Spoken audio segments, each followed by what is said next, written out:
She's not wearing an IFB. She can be, but we were told we couldn't hear anything through IFB. So.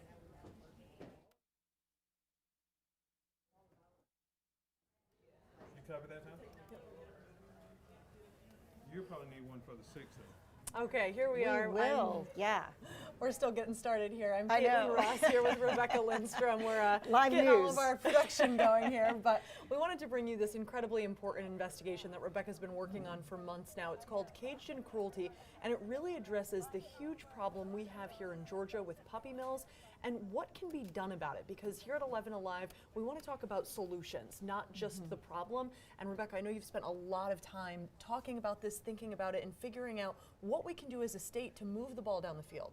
And I think we really, for some folks, catch them up with why we even became interested in this. A lot of people remember we had about 1,300 dogs that had to be rescued within about 3 months. These were primarily from licensed breeders at the beginning of the year. I mean, we are talking about animals who were stuffed so tight in cages that when they finally found homes at rescues, they didn't even know how to sleep in dog beds. So they were trying to still sleep standing up because that's how they had to sleep when they were stuffed inside those cages. We had animals that were attacking each other, whether it was for territory because they were just trying to survive, whether it was for hunger. That has yet to be fleshed out as these cases make their way through court, but no doubt that these animals, they were fighting for their lives. And so we did, as you mentioned, a lot of reporting that talked about the problem and some of the problems that we saw around those cases in particular. But then we said, you know, we've really got to take this the next step. We can't just keep focusing on the problem and then hoping magically that it gets solved. We need to really figure out what are other states doing, because there are some good models out there. You know, found in California, how they've passed legislation to ban dog sales, cat sales in retail stores. That was a big push there to try to stop puppy mills. In Virginia, for years, they've had a special prosecutor that can just really focus on these animal cruelty kinds of cases. And so my research took me, though, really to Pennsylvania. And I want to show you a little clip from our visit there in Pennsylvania to help you understand why.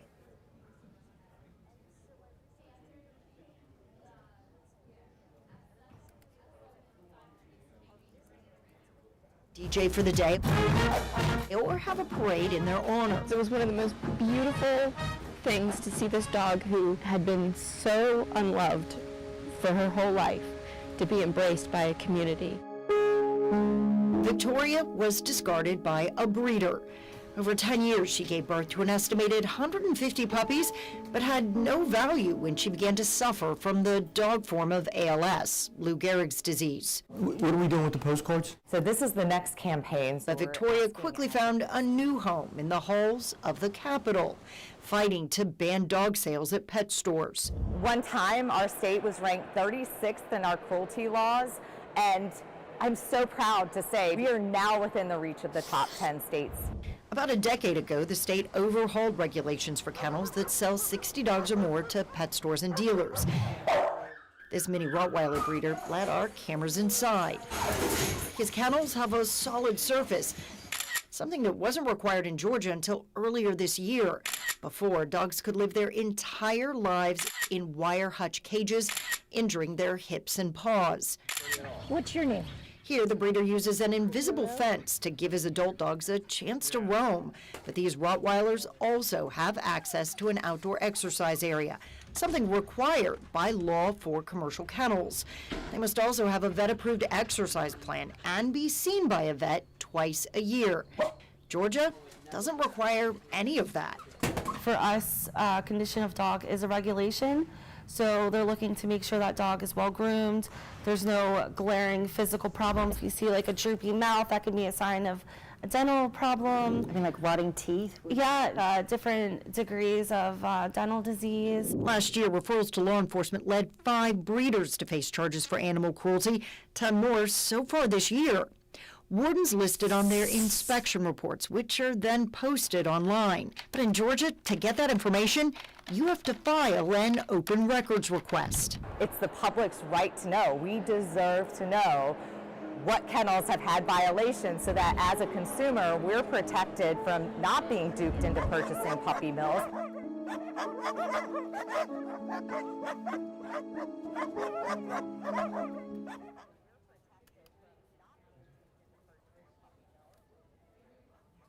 And she makes such a good point there that it's the public's right to know. I know, Rebecca, you spent so much time digging up information about this. A lot of it's on 11alive.com. We have hundreds of pages of documents and information that you've actually gone through. So what did you find in your research was the difference between Georgia and Pennsylvania? And as I kind of break this down, if you guys have any questions about any part of our visit or just about some of the animal cruelty laws or information I was able to find in other states, we really want this to be your forum, your opportunity to ask those questions, even maybe offer up some solutions that you've thought of on your own that should be part of this discussion, because again, that's the direction we want to head. We want to be looking at those solutions, whatever those solutions are, not just ones that maybe I found as ideas to get the ball rolling, but some real key differences. Okay, background checks on the owners of these puppy mills and their staff. I mean, right now we're not doing background checks, and those background checks are so important because in Pennsylvania, if you have been convicted of animal cruelty at any time in the past 10 years, misdemeanor or felony, you cannot have a license. You cannot operate a kennel. You cannot operate a breeding facility. So let me jump in there because that seems like such a common sense rule. Why is that not the standard in Georgia? So in Georgia, you can use that as a reason to withhold a license, but in Pennsylvania, it's not a reason, it's mandatory. If you have that conviction, no That's it. options around it. So it just really eliminates some of that gray area. And then of course, if you get convicted, the second you're convicted, I mean, that license is removed as well, and that 10-year clock starts. And I really like how they do it not only for the owners, but also for management.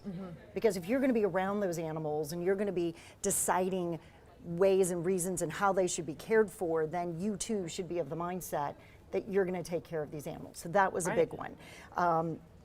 Let's see, annual reports. I mean, we were talking about transparency, and this seems like such a simple thing, but they do an annual report, the Bureau of Dog Law. I love the fact that dog is even in the name of the agency that enforces this.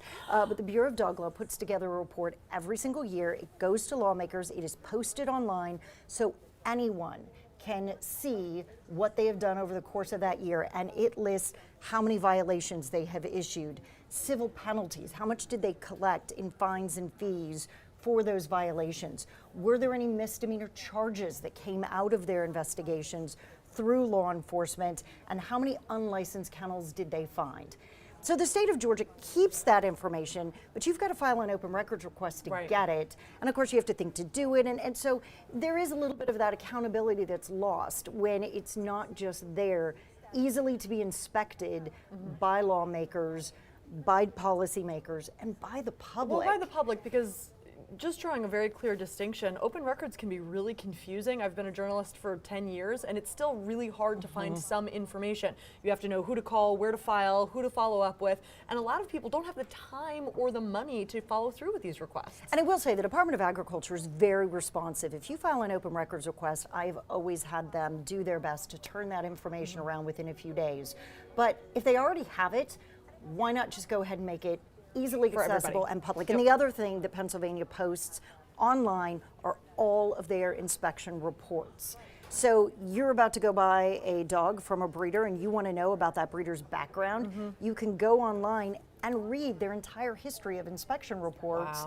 And they will list in their inspection reports if that breeder's ever had a referral for animal cruelty, even if it doesn't turn into an actual charge. They want the public to know that there was enough suspicion there that they went ahead and made that referral.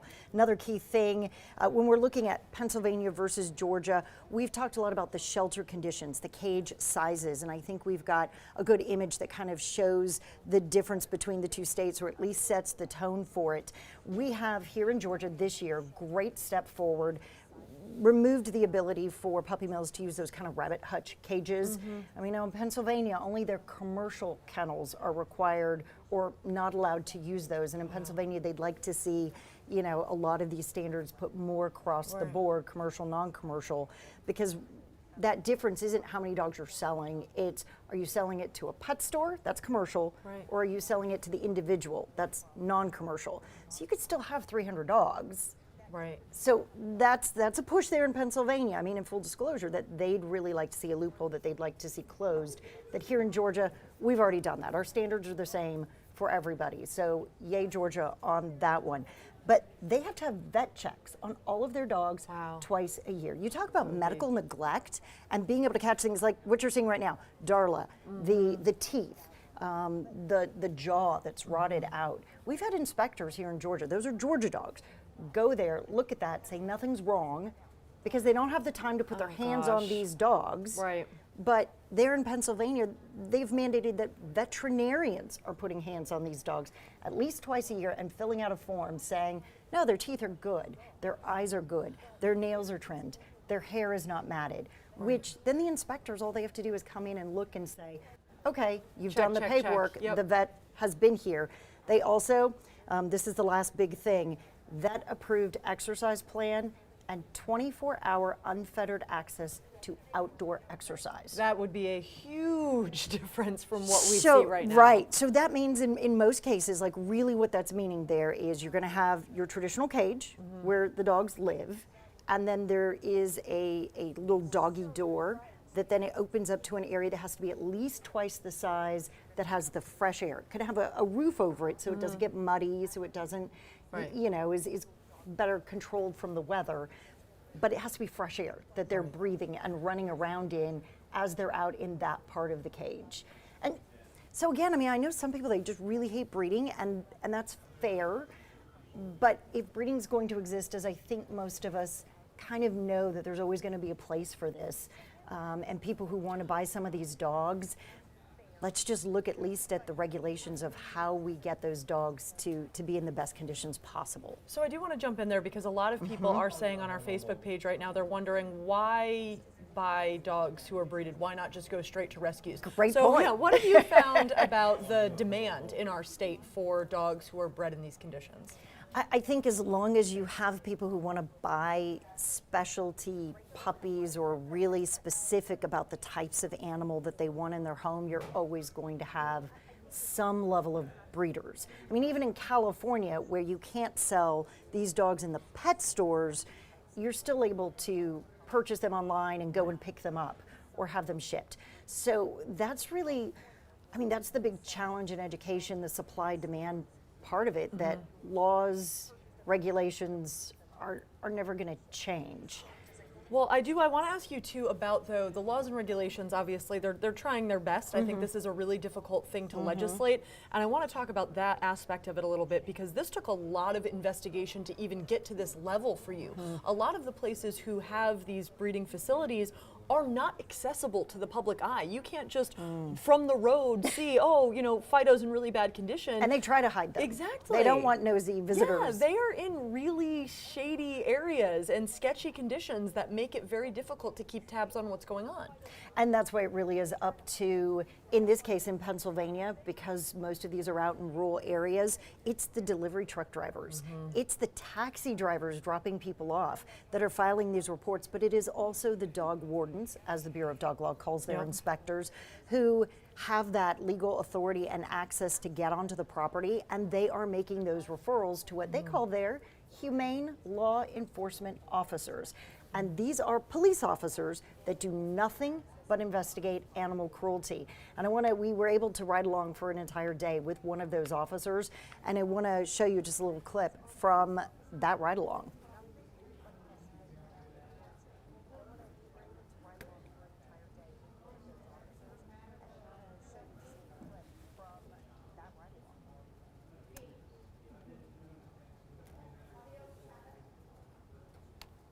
Potential crimes, but she is not bound by city or county jurisdictions. Neild says she has driven more than 600 miles in one day, crisscrossing communities to investigate tips. They range from a farmer accused of neglecting his injured draft horse. I ordered veterinary care within the next 48 hours for the horse. The leg needs attention. To a small-scale breeder, Right here it is. tethering his dog 24 hours a day, a violation of Pennsylvania's law. The tips get her on property where she is always looking for other concerns. In this case, kennel structures and the sound of dogs. She makes a note to verify it's licensed. Just to be sure, you know, they're on the up and up.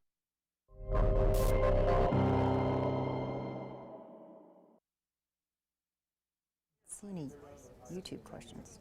This is it. We're out. So these investigators are so important, and I know we do have some of these type investigators here in Atlanta Police Department and the Gwinnett County Police Department. Joey Brooks, both of those spend most, if not all of their time investigating animal cruelty. But there's also a hang up for them in trying to get these cases prosecuted. It's not as simple as you see animal cruelty, it goes to the courts. Right.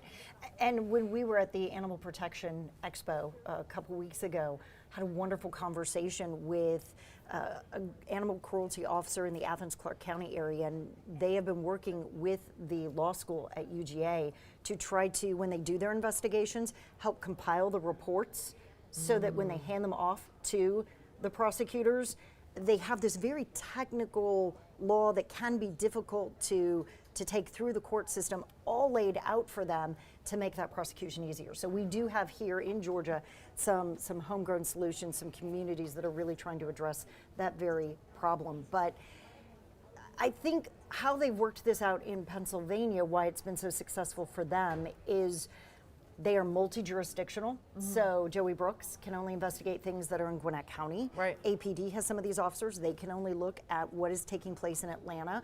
Whereas these officers, they need to get permission from the local courts and the district attorneys to do their investigations. But once they have that permission, you know, they're good to go for their entire tenure. And they have done 4,000 investigations just this year. They have a 95% success rate on prosecutions, and it is because they're doing it all the time. They have the buy-in from the district attorney in those communities. They know how to prepare those cases because they're doing it time and time and time again. So when they hand them over, they know what they're to ready do. to go Right. because they're very technical. And I remember looking at with the Atlanta police officer, I rode around with her before she had retired. And I mean, she had a stack of paperwork this big, and it was for one investigation. It was very technical, very difficult. She was trying to train an officer up to take her place, and she said the amount of jargon and where to file and when to file, it's all very difficult and complicated. So it sounds like in Pennsylvania, it's a much more streamlined process. It is, and I think that because they're multi-jurisdictional, they are, how do I say this? They're just able to put the facts, the information together within all of these communities, get the buy-in, not just in one pocket. Right. I mean, I think we see that if there's a really large case in Gwinnett, it's going to go to court. There's going to be a prosecution. But sometimes when we get out more to the rural areas or just to the communities that don't have the money to fund this type of officer, that's where we really see a lot of confusion. There is a lack of training. And then the reality, I mean, come on, if you go to a location and there's 50 dogs that have to be rescued and you're a law enforcement agency, what do you do with 50 dogs? Right. And if half of them have medical problems, I mean, as a police force, you don't have any money to get those dogs medical care. Or the infrastructure. Right, so now you're making phone calls, you're trying to find rescue groups that can accommodate these, and you can't just give them to any rescue group because these are evidence. So Right. they have to be They have to specially be trained specific. fosters. They have to be very specific locations. Those dogs are going to have to be held for months, if not, you know, a year or more, while these cases roll out through court. So since they've created this hierarchy, you know, these police officers actually work for the nonprofits. Right. The officer you just saw works for the Pennsylvania SPCA. The Humane Society, these larger animal welfare groups that can actually have the funding in order to, when those animals need to be rescued, put them in their facilities, provide the medical care for them, and then hold on to them while those court cases are in place. Right. But I always kind of spit this idea around. I haven't mentioned this to the GBI, so sorry for me, just calling this out there, but they already have multi-jurisdiction. Well, that's true. So that's true. What if they had an officer or two, That and then you who had could something address like the this. Humane Yeah. Society that could pair up with them and Right. say, you have the animals, we'll have the space, we'll find the money to provide the medical care amongst the community. So then you're creating this public-private Kind of partnership, yeah. that isn't looking at their model and saying, okay, we're going to rubber stamp that. It's saying what makes sense for Georgia, Right. what do we already have in place, and maybe working from there. So Right, yeah. I don't know, you know someone who works there, maybe Right, put in a phone call them up. I heard this on Right, YouTube and right? Facebook. That seems like a good idea. I know, I'm going to get in trouble And now. we do. We want to know what questions you have, though. Like, Right. would this work? Why would it work? How could it work? What could we do better? What experiences have you had? Right, and I think it's important to talk about that because we do want to drive this conversation forward. So I think it's really important that we all talk about it, because a big part of why breeders who are doing bad get away with it is because people don't talk about it. It's kind of like this secret that's hushed up. It happens a lot in communities where they're way far out in back. If something happens, it's kind of like a middle of the night bust, and you might not know what happens to all of the animals. So it's really difficult to keep track of what's happening. When we were at the Animal Expo, I talked to a really interesting guy who he's in high tech, and he was trying to design this app that could track animals who are rescued from these cruelty situations, and then people could just go on this app and they could say, oh, I want to donate to this rescue organization because I know they're holding these dogs as evidence, as you said, they're going to need to hang on to them for 8 months, I want to help out in that way. So I think a lot of the times these rescues, I mean, they are working on shoestring budgets, a lot of them are self-funded, and they do this with pen and paper. When I was in the Polk County cruelty case, I mean, as dogs were coming out, they were making tally marks on a piece of paper. So they're not working with really high-tech big budgets here. One of the things that is being kicked around as a legislative option going into the next session, and a discussion that I've actually had with Gary Black, the Commissioner for the Department of Agriculture, is requiring a bond.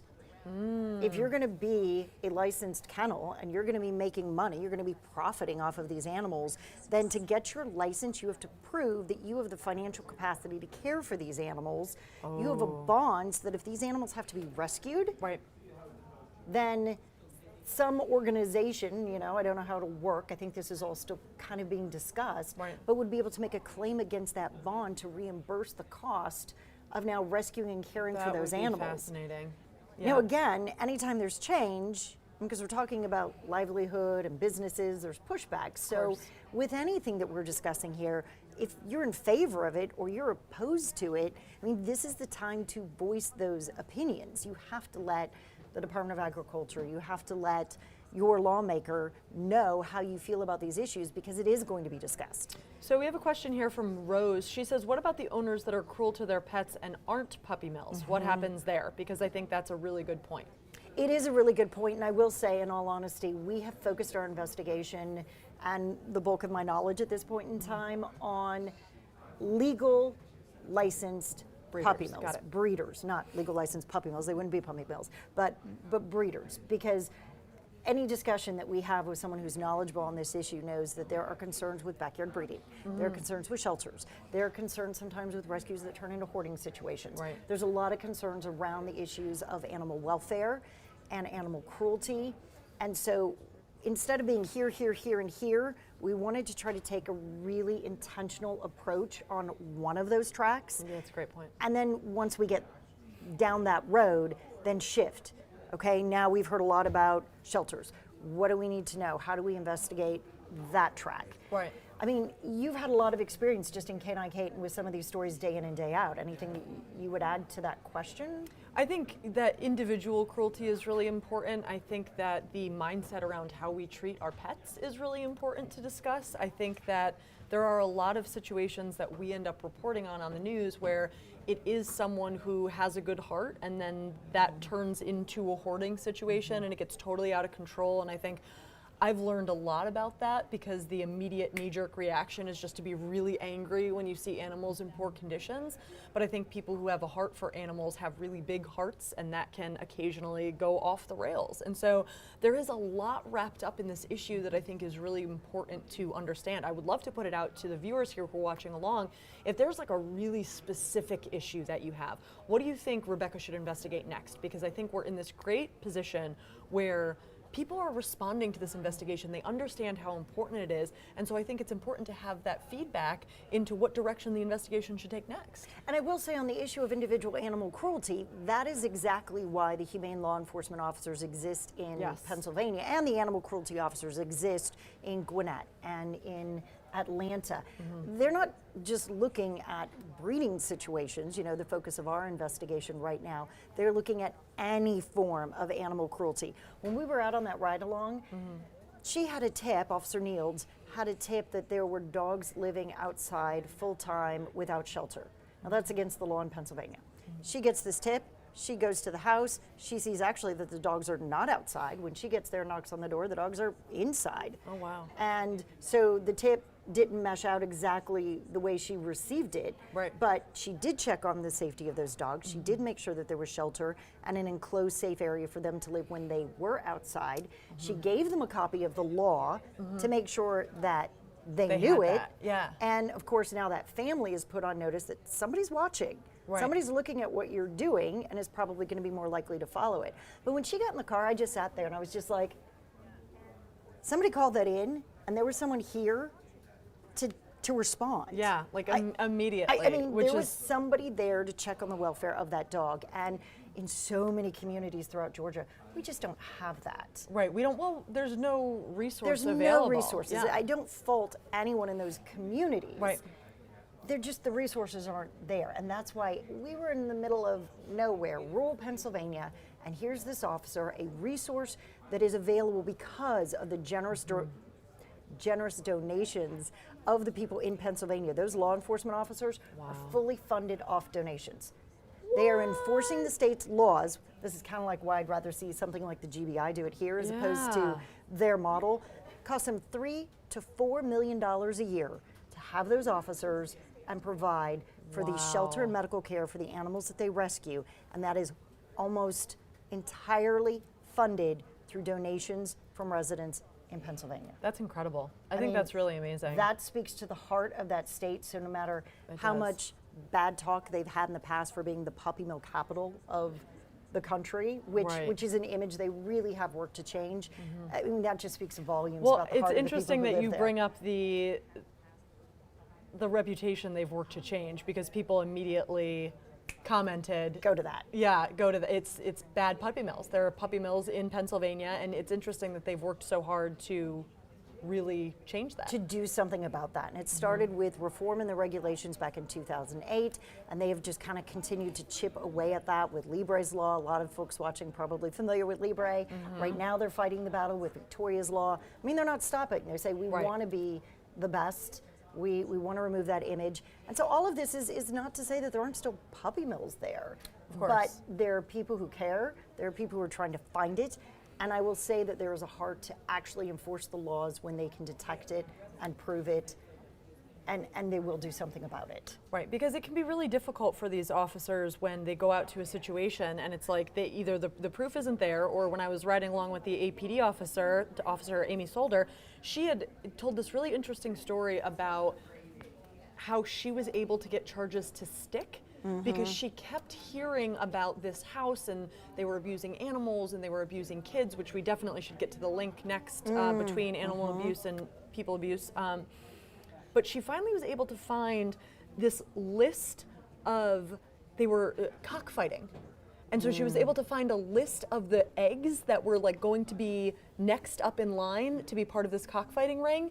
And that ended up being federal charges, which then ended up getting these people like 20 years in prison. So she had to be so well educated on every single little bit of that law, and she's devoted specifically to animal welfare. So if you talk about these rural communities where they have officers who are just trying to investigate the entire county, it's really difficult to make those very specific charges stick. Right, and that is why they say that having these officers that are independent, that do nothing but animal cruelty investigations and are so entrenched in the nuances of the law, they know what these prosecutors need in order to win the cases, that makes all the difference in holding folks accountable. Elizabeth White asked, so why is Pennsylvania the puppy mill capital? Right. And I guess we could make the argument, or at least they would there, that they're not anymore.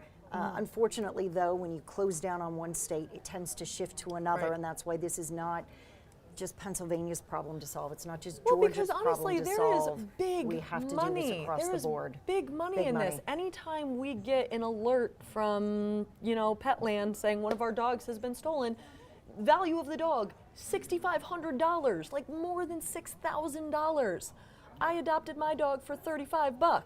Yeah. So when you're talking about one animal selling for $6,000, there's money there There's to money put there. some of these There's money regulations there in to place. be made, but that's the reason why you see these breeders shifting from facility to facility. I do want to bring up Ginny's point though, because she says, I would like you to show the public about what real breeders do and how bad owners enable bad breeders, because that is an important distinction to make, because I think it's wrong to say all breeders are bad right. breeders. You know, what we're talking about here is puppy mills and very specific poor conditions. And that's why we stated at the beginning of this, to your point, that there are folks out there who just don't want breeders to exist. Right. And we know that feeling and that sentiment is there, but what we're talking about is there is, you know, homes that want these very specific kinds of dogs or need these very specific kinds of dogs due to allergies or medical conditions. And so breeding is going to exist. And there are responsible breeders, and a lot of arguments could be made that some of these regulations we talked about, the vet checks, the access to exercise, these responsible breeders are already doing that. They are. This isn't going to be a big deal for them to come into compliance with any of that because they're already doing it. Right. Randy Foster says, Georgia, catch up. Nancy Brantley says, Georgia, it's your turn. And so I just want to throw out there is legislation being discussed. This is the time to talk to your specific lawmaker about the solutions, the ideas that you feel they need to be paying attention to. Commissioner Black has said that he is open to taking in some of these suggestions as well. We don't have to reinvent the wheel. I mean, we can look at things that Pennsylvania, California, Virginia, other states have done and move from there. Like, pick the best of what's there. I know that ETC Georgia is trying to have community meetings. They're trying to get people to get one voice, one page, so that when the legislature goes into session, they can have that very clear message. So it isn't a lot of stuff. Right, and I think ETC makes such a good, I mean, they are incredibly well organized, they're wonderful people, and I think they make a really good point because there are such a vast, diverse range of opinions about how to solve this. But if you're a lawmaker and you're hearing 80 different proposals from 80 different people, you don't know what to do. Yeah, it's really hard to focus down and drill down and say what's going to be the thing that we change or the choice that we make. And I think if people can speak in a unified voice and say these are the things that need to change, these are the things that are not okay, you're going to see a big difference. And so instead of everyone trying to do something independent, if they get in touch with a group like ETC or even Georgia Pet Coalition, they also are trying to really Georgia rally Canine Coalition around this and come up with that one voice message that there's a strong presence when those lawmakers go back in, and then that's where the individual voicing the support to your lawmakers is going to come into place. I don't want us to close out, though, without talking about that link that we mentioned earlier. Oh yes, this is between incredibly important. Animal cruelty and other crimes. You recently did a story on this. What did you learn? So we know that this link exists from just looking at police reports. You see if there is a case of animal abuse, almost always the police officers will say, check on the children, check on the spouse, because so often that link exists. And we were able to pull Atlanta Police Department data for the past 50 animal cruelty arrests that they made.